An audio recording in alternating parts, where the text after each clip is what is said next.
তো সর্বভারতীয় ক্ষেত্রে যদি আমরা মনে করি যে কংগ্রেস হচ্ছে বিজেপির একটা প্রতিদ্বন্দ্বী, জোর তফাৎ আছে।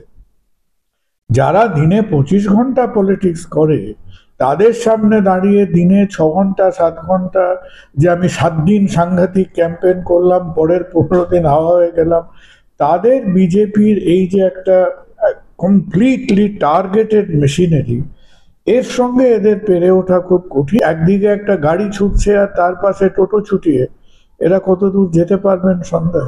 ইলেকশনে বদল আসবে বলে সেই 100 টাকাটা খরচা করে বাজি ধরতাম না। আজকে ইডি সিবিআই যদি তাদের প্রতিভু বা তাদের ইনস্ট্রুমেন্ট হয়ে থাকতো, তারা কোন পলিটিক্যাল নেতাকে কতদূর ইন্টারোগেট করেছেন সেটা তার সমস্যা, কিন্তু তারা তো একটা 31 বছরের মৃতদেহকে দেখতে পারত। তারা তো একটা ওপেন অ্যান্ড শাট ইনভেস্টিগেশন কেসকে মেনি থিংস পুট টুগেদার। আমার মনে হয় না যে political opposition in Bengal is serious at all. তারা পশ্চিমবঙ্গে 100 নম্বরের মধ্যে 30 নম্বর ছেড়ে পরীক্ষায় বসতে চাইছে। আজ তারা কি ছাতার মতো অপোজিশন করছে, তারা কলকাতা শহরে তারা কামড় বসাতে পারে। বিজেপি কলকাতার মধ্যে কোথায়? 5% কি 31% মুসলিম পপুলেশন নেই। আর সেইটাই যদি তার চিন্তা ভাবনা হবে, সেটা আমার কাছে একটা অত্যন্ত বিপজ্জনক চিন্তা ভাবনা। সুতরাং পশ্চিমবঙ্গে প্রথম কথা হচ্ছে সেন্টারের আগ্রহ নেই, রাজ্য স্তরের নেতাদের মানসিকতা নেই। আর যে কটা জিনিস দেখে মানুষ বুঝবে যে যেখানে কেন্দ্রীয় ক্ষমতা দিয়ে তাদের কিছু ইনভেস্টিগেট করতে পারতো, ইন্টারোগেট করতে পারতো, তারা না মৃতদেহকে রিপোজ করতেন, তারা না একটা দুর্ঘটনাকে ইনভেস্টিগেট করতে পারে, না একটা কণ্ঠস্বর মেলাতে পারে, না একটা ফাইন্যান্সিয়াল স্ক্যাম, তারা ফাইন্যান্সিয়াল ফরেন্সিক ইনভেস্টিগেশনে তারা তো হোপলেস। এবং এই যদি মানসিকতা হয়, তাহলে এটা আমি হতাশার থেকে বলছি না, আমি প্র্যাকটিক্যালি বলছি, তাহলে তাদের হয়তো পশ্চিমবঙ্গতে ক্ষমতায় না আসাটাই উচিত। আর যে তোমার অমুক তারিখে পশ্চিমবঙ্গে ইলেকশন হলো, বিজেপি যাই হোক করে পশ্চিমবঙ্গে ইলেকশনটা জিতে গেল।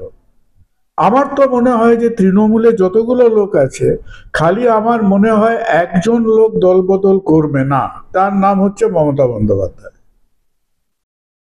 একমাত্র মমতা বন্দ্যোপাধ্যায়কে বাদ দিলে, যদি ধরে নাও সোমবার দিন বিজেপি ক্ষমতায় এসছে, কিসের পরিবর্তন হবে?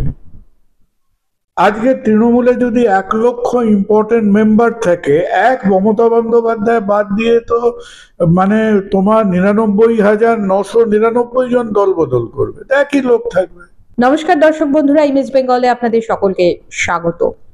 বিহারের নীতিশ গেরুয়া ঝড়, আর সেই ঝড়ে উড়ে গেল আরজেডি কংগ্রেস বামেদের মহাজোট। পরের পালা পশ্চিমবঙ্গ, এমনটাই হুঁকার দিলেন বিরোধী দলনেতা শুভেন্দু অধিকারী। এই মুহূর্তে আমরা মুখোমুখি হয়েছি প্রখ্যাত চিকিৎসক ডক্টর কুণাল সরকারের। যে কোনো বিষয় নিয়ে আমাদের নাগরিকের মনে যখন একটা প্রশ্ন ওঠে, তখন স্বভাবতই আমরা একটা নিরপেক্ষ বিশ্লেষণ চাই প্রত্যেকে। আর সেই বিশ্লেষণ করতে আজকে আমরা ডাক্তারবাবুর কাছে শুনবো যে কোন কোন ফ্যাক্টর কাজ করলো বিহারের এই নির্বাচনের জয়লাভের ফলাফলে। স্যার নমস্কার, ইমেজ বেঙ্গলে আপনাকে স্বাগত। নীতিশের গেরুয়া ঝড়ে উড়ে গেল 3 মহাজোট। তো এই যে পরিস্থিতিটা তৈরি হলো, আপনার কি মনে হয় যে কোন কোন ফ্যাক্টর কাজ করলো এর পিছনে? আমরা দেখো, আমরা তো অত খুঁটিয়ে খুঁটিয়ে রাজনীতি বিশ্লেষণ করি না। আমাদের মধ্যে মধ্যে চোখটা খোলা থাকে, কখনো কখনো কানটা খোলা থাকে, আর কখনো কখনো দুটোই খোলা থাকে। তো এই দুটোকে নিয়ে যেটুকু হয়তো একজন খুব অর্ডিনারি সিটিজেন, সাধারণ মানুষ হিসেবে আমরা দেখি, সেখানে প্রথম যেটাকে আমাদের স্বীকার করতেই হবে, একটা হচ্ছে যে ধরো বিজেপি বা আরএসএস কেন্দ্রিক তাদের একটা বিশ্বাস আছে, তাদের একটা পলিটিক্যাল ফিলসফি আছে। এবার তুমি বা আমি সেই পলিটিক্যাল ফিলসফির সঙ্গে হয় একমত হব কিংবা হব না। অর্থাৎ তুমি সেই মানে বিজেপিকে যারা সমর্থন করে, তারা কেবল একটা দলকে সমর্থন করে না, তারা একটা বিশ্বাস, তারা একটা ফেথ, তারা একটা লাইন অফ থিঙ্কিংকে সমর্থন করে, যেটা তুমি করতে পারো নাও করতে পারো।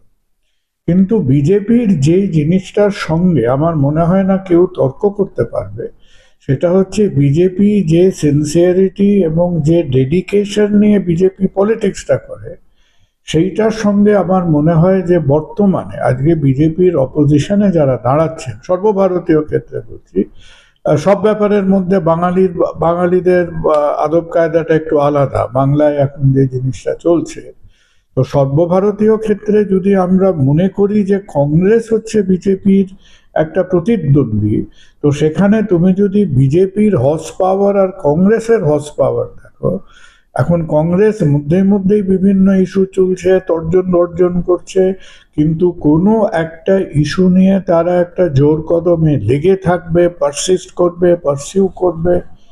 চোখের সামনে যে জিনিসটা হয়ে গেল, সেই জিনিসটা একদিক দিয়ে হতাশাজনক, একদিক দিয়ে হাস্যকর। রাহুল গান্ধী ফান্ডামেন্টালি বেশ কিছু ইম্পর্টেন্ট প্রশ্ন তুললেন, ইলেকশন কমিশন সম্বন্ধে, ভোট চুরি নিয়ে, এসআইআর নিয়ে, এবং বহু প্রশ্ন আছেও। আমরাও এ পলিটিক্যাল সাধারণ মানুষ এসআইআর নিয়ে প্রশ্ন করেছি, এখনো করব।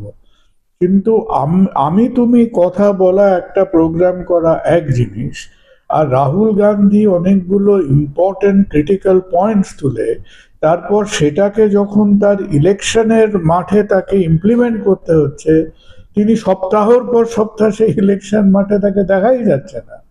তো এই রকম কি বলবো, এই রকম রাজকীয় ব্যবহারগুলো করা, ইলেকশনের কাছে ভোটারের সামনে আমরা ক্যান্ডিডেট, হ্যাঁ, আমি কংগ্রেস পার্টির মধ্যে একটা এন্টাইটেলমেন্ট, অমুকের ছেলে, অমুকের নাতি, আমার মা অমুক, বাবা অমুক, ঠাকুমা প্রধানমন্ত্রী ছিল, তার বাবা প্রধানমন্ত্রী ছিল বলে আমি কাটিয়ে দিতে পারি।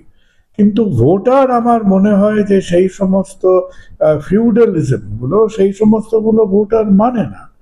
তাই একটা তো হচ্ছে একটা মতবাদ, বিশ্বাস, স্কুল অফ থিঙ্কিং এর তফাৎ আছে, আর একটা হচ্ছে সিরিয়াসনেস অফ পলিটিক্স নিয়ে প্রচুর তফাৎ আছে।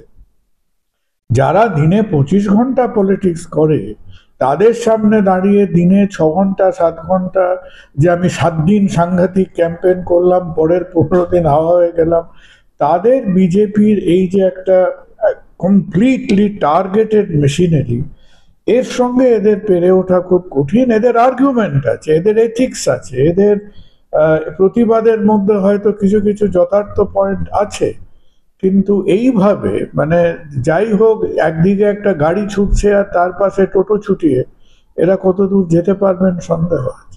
একদম। কিন্তু স্যার, আজকের দিনে যেটা আমাদের কাছে সব থেকে প্রাসঙ্গিক প্রশ্ন এই মুহূর্তে, আজকে আমরা 2025 নভেম্বরের একদম প্রায় মাঝামাঝি পর্যায়ে দাঁড়িয়ে কথা বলছি, আর আমাদের নেক্সট ইয়ার 2026-এ হচ্ছে আমাদের পশ্চিমবঙ্গের বিধানসভা নির্বাচন, এবং আমরা জানি যে এখন ইতিমধ্যেই এসআইআর এর জন্য নানান রকম প্রস্তুতি চলছে, ফর্ম ফিল আপ চলছে, আর সেই পরিস্থিতিতে বিহারের এই রকম ফলাফল, এবং তার মধ্যে বিরোধী দলনেতা যেটা বললেন যে নেক্সট টার্গেট হচ্ছে Paschimbanga.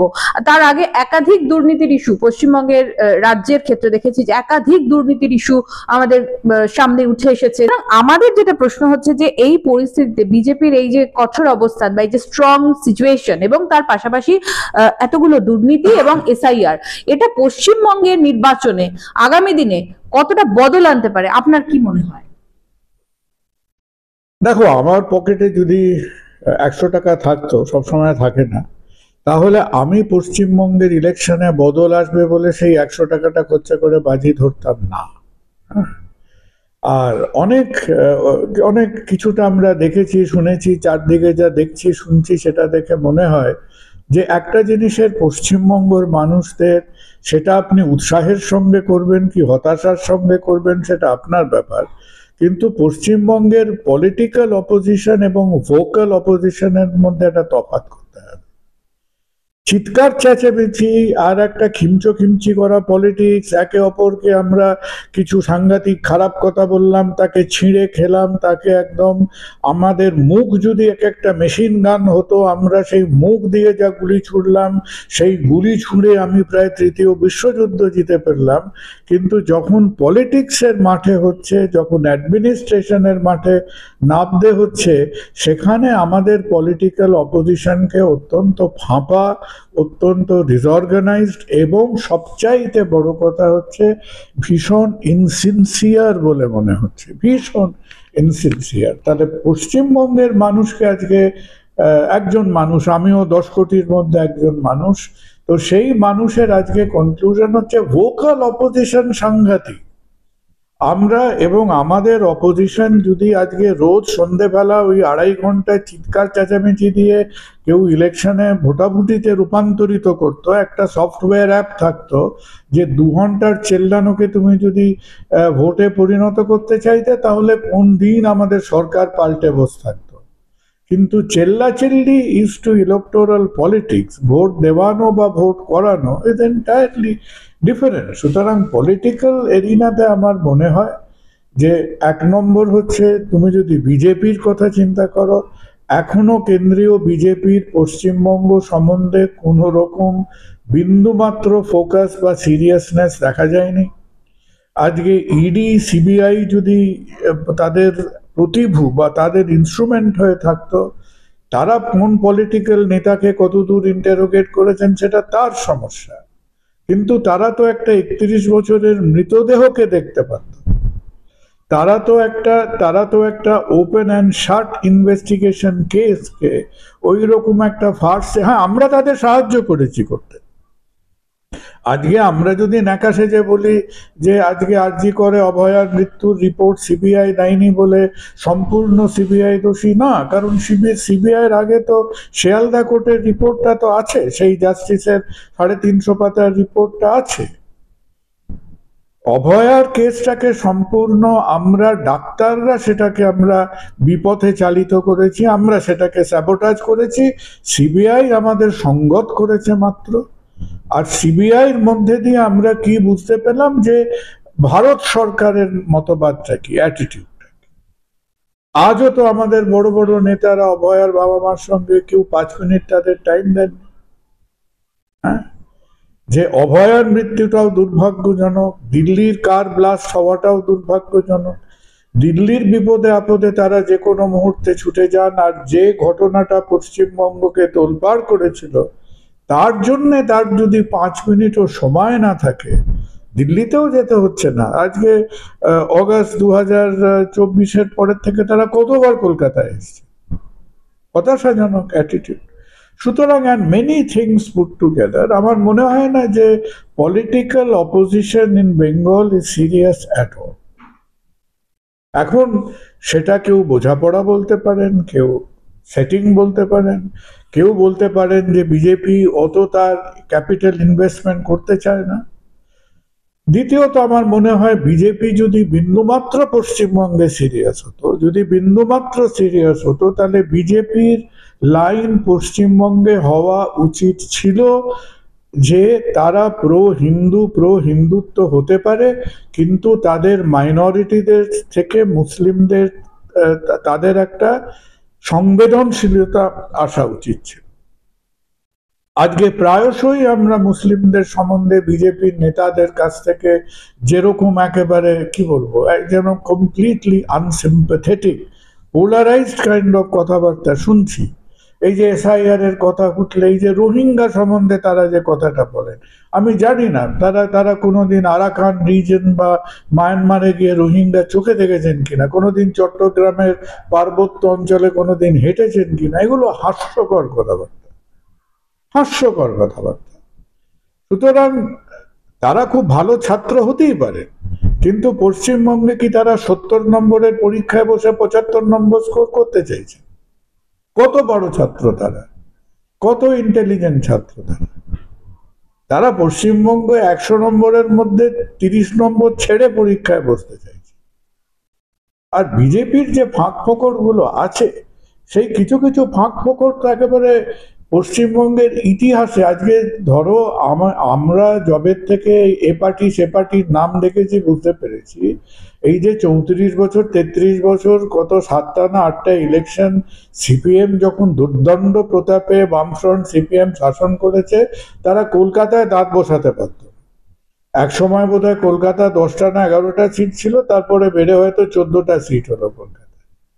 Kolkata was always a center of democratic opposition. সেখানে কখনো কংগ্রেস, পরবর্তীকালে কিছু সিট তৃণমূল, তারা যাদের একটা বক্তব্য against the ruling class Kolkata শহর থেকে উঠত। আজ তারা কি ছাতার মতো অপোজিশন করছে, তারা কলকাতা শহরে তারা কামড় বসাতে পারে। বিজেপি কলকাতার মধ্যে কোথায়? একটা আরবান শহরের মধ্যে তারা কোথায়? আর তারা জানেন, আমি কিছু কিছু জিনিস অ্যাবসলিউটলি অ্যাবসার্ড। তারা কোন রূপকথার দেশে বাস করছে?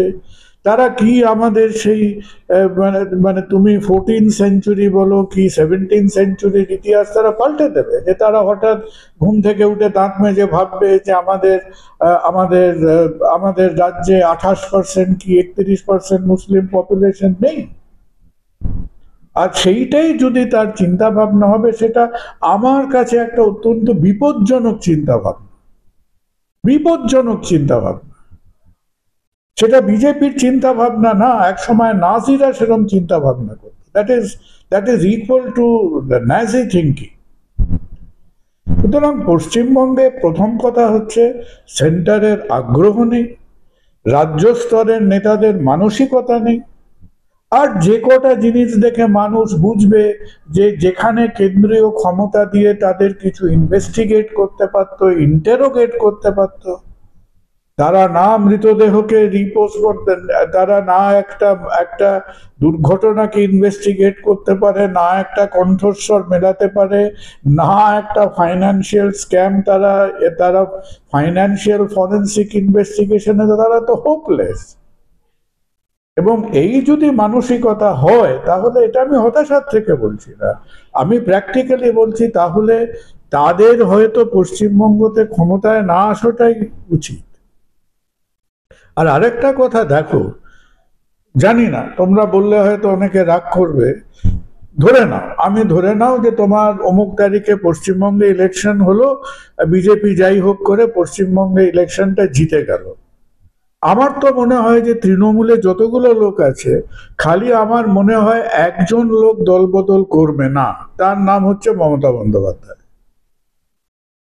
একমাত্র মমতা বন্দ্যোপাধ্যায়কে বাদ দিলে, যদি ধরে নাও সোমবার দিন বিজেপি ক্ষমতায় এসছে, কিসের পরিবর্তন হবে?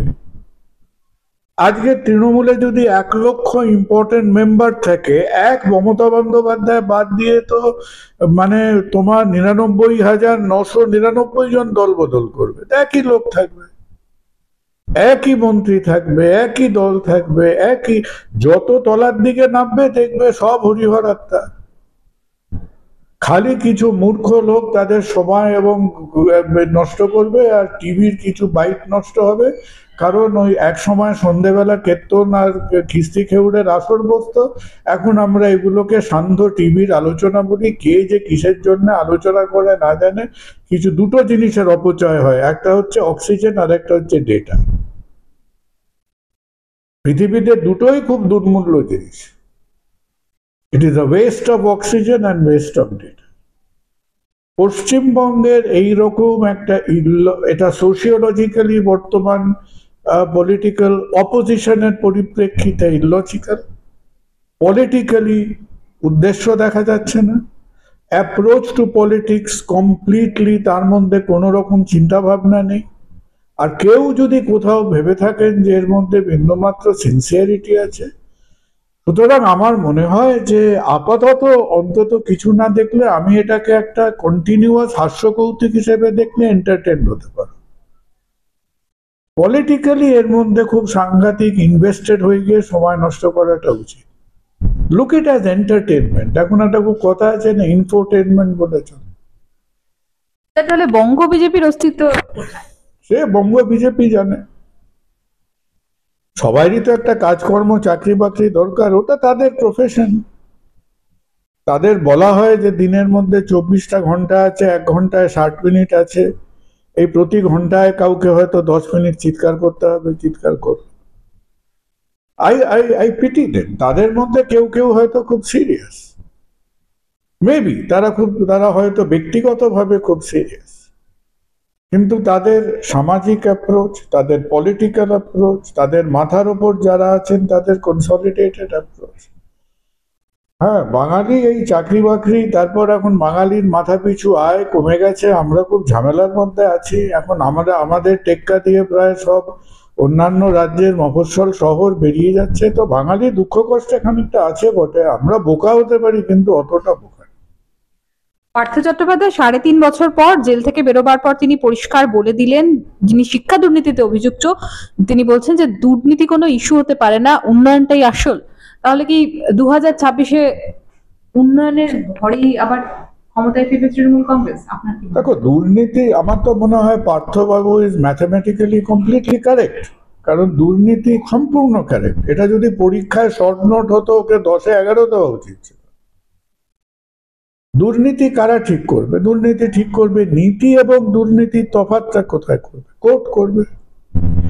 কোর্ট হুঙ্কার টুঙ্কার দিয়ে কি করবে সেটা ইনভেস্টিগেশন এজেন্সিকে দিয়ে দেবে।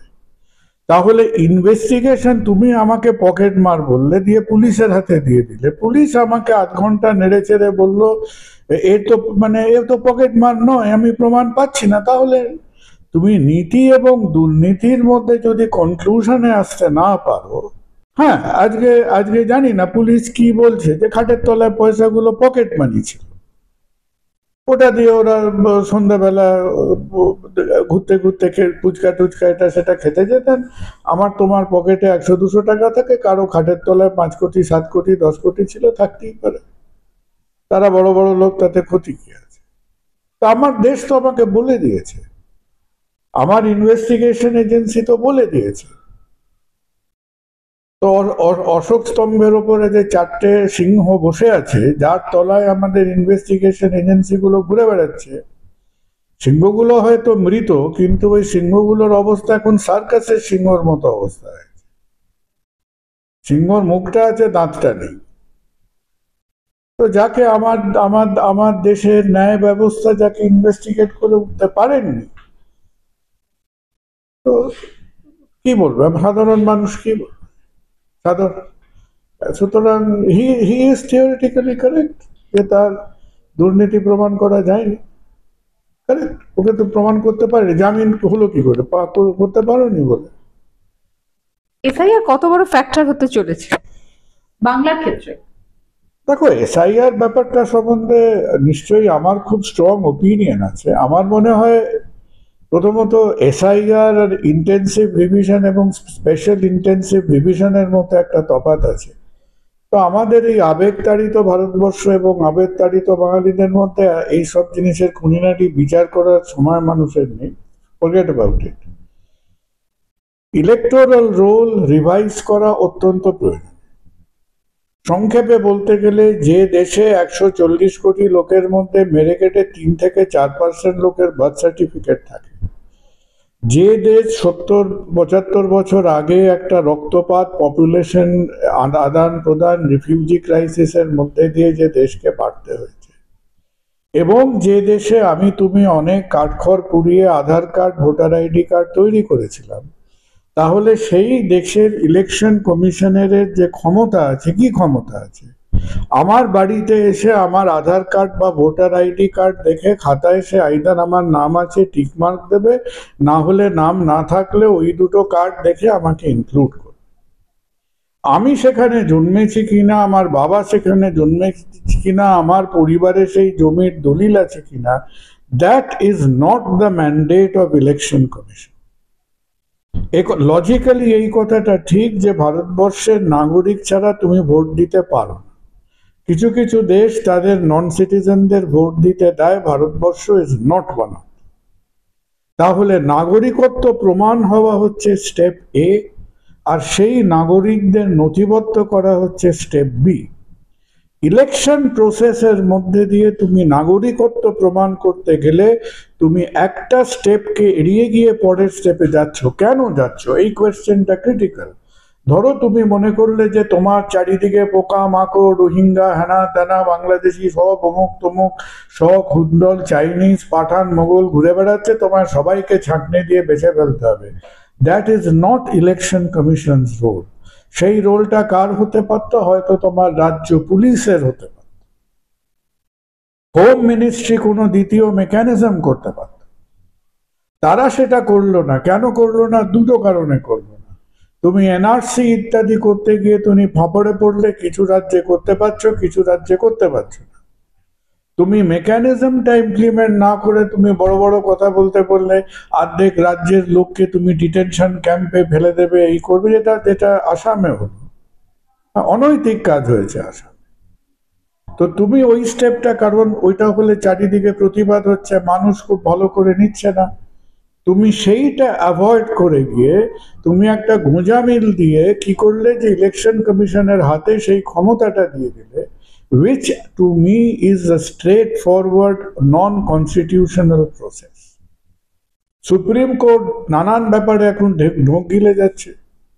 আমাদের দেশে একটা অদ্ভুত সুপ্রিম কোর্ট, এরপরে একজন দেখবে সকাল 9টায় চিফ জাস্টিস হলো, 11টায় তার সময় ফুরিয়ে গেল, আর সে 12টার সময় চিন্তা করছে তাকে গভর্নমেন্ট কোন কমিশনে কোথায় টোথায় আবার একটা বসিয়ে দেবে। আগে বাড়িওয়ালা ভাড়াটের কেস হতো, এখন চিফ জাস্টিসের পিরিয়ড শেষ হয়ে গেল, সে 1 বছর ধরে তার বাড়ি ছাড়ে না, এই অবস্থা। সুতরাং কনস্টিটিউশনাল ক্ল্যারিটি না থাকলে তুমি তাহলে এই জায়গাটা কি অমুকের জমিদারি হয়ে গেছে নাকি? তুমি আজকে যেখানে তুমি বলো যে পৃথিবীর অমুক দেশ তমুক দেশ তারা মস্তানি পালোয়ানির ওপরে চলে, যে একটা মস্তানি পালোয়ানি কেন্দ্রিক পালোয়ান, আমি একটা মানে গায়ের জোরে দেশ চালানো আর একটা সংবিধানের দেশ চালানোর মধ্যে তফাৎ আছে। আর in answer to your question, হ্যাঁ ধরো বিহারেও যে কত 70 লক্ষ না 67 লক্ষ লোকের নাম বাদ গেছে, তার মধ্যে নেট বোধহয় 48 লক্ষ না কত, তার প্রভাব কি আছে? That requires data analysis. কেউ সেটা অ্যানালাইজ না করে দুম করে কথাটা বলাই উচিত। সবশেষে যেটা বলার স্যার, আমরা আজকে পরিবর্তনের কথা বলছি এবং বাংলা জুড়ে আমরা দেখেছি যে একাধিক ইস্যুতে পরিবর্তনের কথা এসেছে। আজকে বিহারের নির্বাচনে আবার সেই গেরুয়া ঝড়, আবার সেই পরিবর্তনের প্রসঙ্গই আসছে। এই পরিপ্রেক্ষিতে দাঁড়িয়ে প্রাক্তন বিচারপতি এবং বর্তমান অভিজিৎ গঙ্গোপাধ্যায় তিনি একটা মন্তব্য করেছেন, যার পরিপ্রেক্ষিতে বিজেপি কিছুটা হলেও অস্বস্তিতে। তিনি বলছেন তৃণমূল সরকারকে সরাতে চায় না কেন্দ্রের সরকার। তো স্বভাবতই এই বিষয়টিকে কেন্দ্র করে অনেকগুলো প্রশ্ন উঠতে শুরু করেছে, যেটা আপনি আপনার আলোচনার পরিপ্রেক্ষিতে বলছেন কোথাও বোঝাপড়া, কোথাও সেটিং। দেখো, আমি একটাই কথা বলবো, সেটা হচ্ছে যারা আজকে খেটে খুঁটে, আমি দিন আনি দিন খাই মানুষ হই, আমি হকার হই, আমি পুলিশ হই, আমি ডাক্তার হই, আমি ইঞ্জিনিয়ার হই, আমি রিপোর্টার হই, আমি জার্নালিস্ট হই, আমি শিক্ষক হই, আজকে 2025 সালে ভারতবর্ষে, তার মধ্যে একটা দেশ রাজ্য পশ্চিমবঙ্গ, তার মধ্যে বেঁচে থাকতে গেলে মানুষ তাকে তার কাজ কর্ম জীবন জীবিকাকে করতে হবে আইদার ইন প্যারালাল বা ইন্ডিপেন্ডেন্ট অফ পলিটিক্স। পৃথিবীতে দু রকমের দেশ হয়, কিছু দেশ এগোয় বিকজ অফ পলিটিক্স আর কিছু দেশ এগোয় ইন স্পাইট অফ পলিটিক্স। আমাদের বেঁচে থাকতে হবে, আমাদের কাজ চালিয়ে যেতে হবে, একজন শিক্ষককে পড়াতে হবে, একজন পুলিশকে তার কাজ করতে হবে, একজন সাংবাদিককে তার কাজ করতে হবে, একজন ডাক্তারকে কাজ করতে হবে। আমার কাছে আমার পলিটিক্স সম্বন্ধে, যেহেতু নিজেকে আমি একেবারে একটা সেই কি বলবো মানে একেবারে গবেট বোকার শ্রেণীতে নিয়ে না, কিছু জিনিস বুঝতে পারি, কিন্তু আমাদের যে বেঁচে থাকার জীবন জীবিকার কর্মকাণ্ডের যে ধারাটা, সেই ধারাটাকে আমরা যদি কমপ্লিটলি পলিটিক্যাল ইনফ্লুয়েন্স হতে দিই, সেটা হয়তো রিপোর্টাররা দিতে পারে, পলিটিক্যাল জার্নালিস্টরা দিতে পারে, আজকে সাধারণ মানুষ সবাই যদি একেবারে 100% পলিটিক্যালি ইনভেস্টেড হয়ে পড়ে, এই যে দেশটা হাজারো হাজারো দুঃখ কষ্ট সত্ত্বেও এই যে কুড়িয়ে বাড়িয়ে করে টোরে খাচ্ছে, এখনো আমরা যেটুকু আছি তার মধ্যে আমাদের আমাদের আমাদের কিছুটা দারিদ্র কমছে, কিছুটা শিক্ষা বাড়ছে, কিছুটা মানুষের মধ্যে একটা লিভিং স্ট্যান্ডার্ডের উন্নতি হচ্ছে, এই পুরো ব্যাপারটা যদি আজকে পলিটিক্সের চোরাবালিতে ডুবে যায়, তাহলে যেটুকু আমরা সামান্য অ্যাচিভমেন্ট করতে পারছি, আমাদের যে যার নিজের পেটে টান পড়বে। সুতরাং মানুষকে একটাই কথা বলা, পলিটিক্স সম্বন্ধে সচেতন হন, but let politics not anaesthetise you. আজকে যে যা কাজ করছে তার সেই কাজকর্মের মধ্যে political effect should not anaesthetise you. ওয়াকিবহাল হন, যা মনে করছেন সেই মতো গিয়ে মোটামুটি 15 সেকেন্ড সময় লাগে, ওখানে ঢুকে যাকে ভাল লাগে লাগে না বোতামটা টিপে দেবেন, তারপর আবার ফিরে গিয়ে নিজের কাজটা করতে থাকবেন। বাংলায় কি নতুন দল আসতে পারে? আমার সংক্ষিপ্ত উত্তর হচ্ছে না, কারণ বাংলার বর্তমান ইকোনমিক স্টেটাসে আসতে পারে, একেবারেই আসতে পারে। তার মানে নির্বাচনের ক্ষেত্রে অর্থ একটা বিরাট বড় ফ্যাক্টর। বিরাট ফ্যাক্টর। বিরাট ফ্যাক্ট। আজকে যেখানে তোমার তো কি জানি স্টেট অ্যাসেম্বলিতে বলে দেবে 70 লক্ষ টাকা খরচা করতে হয়, সেখানে 7 কোটি 10 কোটি টাকা খরচা হবে। সুতরাং এই যে আর্থিক যে নিয়ম কানুন, এই যে ট্যাক্স না দিলে তোমাকে পেনাল্টি দিতে হবে, তোমাকে অমুক তমুক, তোমার হাজত বাস হবে, জামিন বাস হবে, এই আর্থিক নিয়ম কানুন কার জন্য? মধ্যবিত্তের জন্য।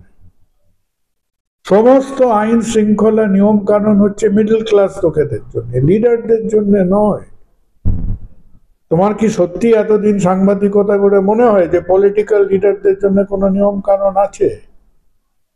তুমি একেবারে সাংঘাতিক, একেবারে ক্ষুদিরাম হয়ে ছুটে বেড়াতে পারো। তোমাকে ওই মাঠে নামতে গেলে পার সিট তোমাকে বিধানসভায় শোনা যাচ্ছে মাথা পিছু 3 কোটি না 4 কোটি। 3 কোটিকে ধরো আর দুটো জোরালো ক্যান্ডিডেট থাকবে আর একটা ছোটখাটো থাকবে, অ্যাড করলে হবে 7 কোটি। লোকসভা হলে নম্বরটা ডবল হয়ে যাবে। এবং এই যে অর্থনীতি যেখানে নানান রঙের টাকা ফানুসের মতো উঠবে, সেটা আবার আমাদের দেশের ইকোনমির পক্ষে ভালো, কারণ প্রচুর পোস্টার ছাপা হবে, ফ্লেক্স ছাপা হবে, প্রচুর বিরিয়ানির পকেট লাগবে, আলু ডিম সেদ্ধ, আলু ভাত, আলুর দম, এ সমস্ত খাওয়া দাওয়া হবে।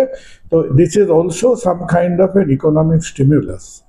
কিন্তু পশ্চিমবঙ্গের এখন যে অর্থনীতি, পশ্চিমবঙ্গে আমাদের এখন, তুমি যে প্রশ্নটা করলে, পশ্চিমবঙ্গের এখন মাথা পিছু আয় হচ্ছে বছরে, তুমি ডলার টার্মে দেখতে গেলে $3000। মানে একটা লোক, একটা যার চাকরি বাকরি আছে, আমরা বছরে আয় করি $3000। সেখানে কর্ণাটকের মাথা পিছু আয় হচ্ছে $15000, দিল্লির মাথা পিছু আয় হচ্ছে $16000, মুম্বাইয়ের মাথা পিছু আয় প্রায় 17 না 18,000 ডলার, চায়নার থেকে বেশি। সুতরাং আমাদের এই অর্থনীতিতে একটা ব্যাংক ডাকাতি করলেও দল তৈরি করতে পারবে না, অন্তত 5টা ব্যাংক ডাকাতি করলে একটা দল তৈরি করতে পারবে।